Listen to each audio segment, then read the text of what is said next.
একটা ছোট গ্রামের নাম ছিল শালবন। গ্রামটা ছিল শান্ত, কিন্তু একটা জিনিস সবাইকে ভয় পাইয়ে রাখত। গ্রামের পাশের পুরনো বটগাছটায় নাকি একটা পেতনি থাকত। রাত হলেই গাছের দিক থেকে কান্নার শব্দ শোনা যেত।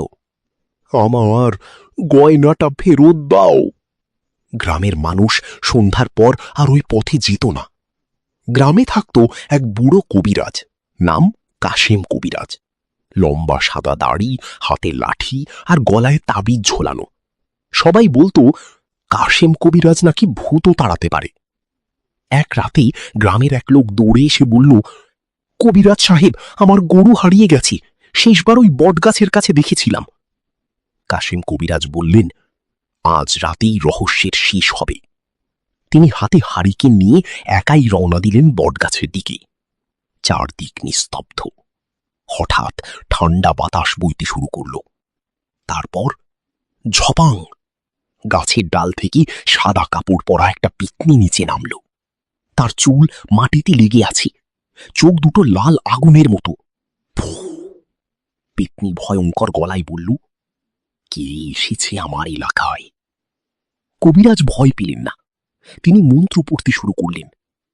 ওম কাল ভৈরব, দূর হও অশুভ শক্তি। পেতনি হঠাৎ চিৎকার করে উঠল। চারপাশে ঝড় শুরু হয়ে গেল। কিন্তু কবিরাজ বুঝলেন, পেতনি আসলে কাউকে মারতে আসেনি, সে কাঁদছে। কবিরাজ শান্ত গলায় বললেন, তুই কি? পেতনি ধীরে ধীরে বলল, অনেক বছর আগে ডাকাতরা আমার গয়না লুট করে আমাকে মেরে ফেলেছিল। আমার গয়নাগুলো এখনো এই গাছের নিচে পুঁতে রাখা। কবিরাজ গ্রামের কয়েকজনকে ডেকে আনলেন। তারা মাটি খুঁড়ে সত্যিই একটা পুরনো বাক্স পেল।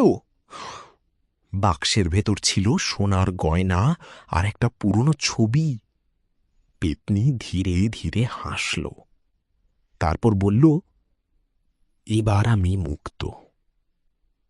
হঠাৎ সাদা আলো ঝলসে উঠল, আর পেতনি মিলিয়ে গেল আকাশে।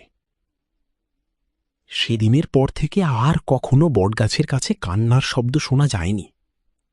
আর গ্রামের মানুষ আজও বলে, কাশেম কবিরাজ শুধু মানুষ না, উনি অলৌকিক শক্তির মানুষ ছিল।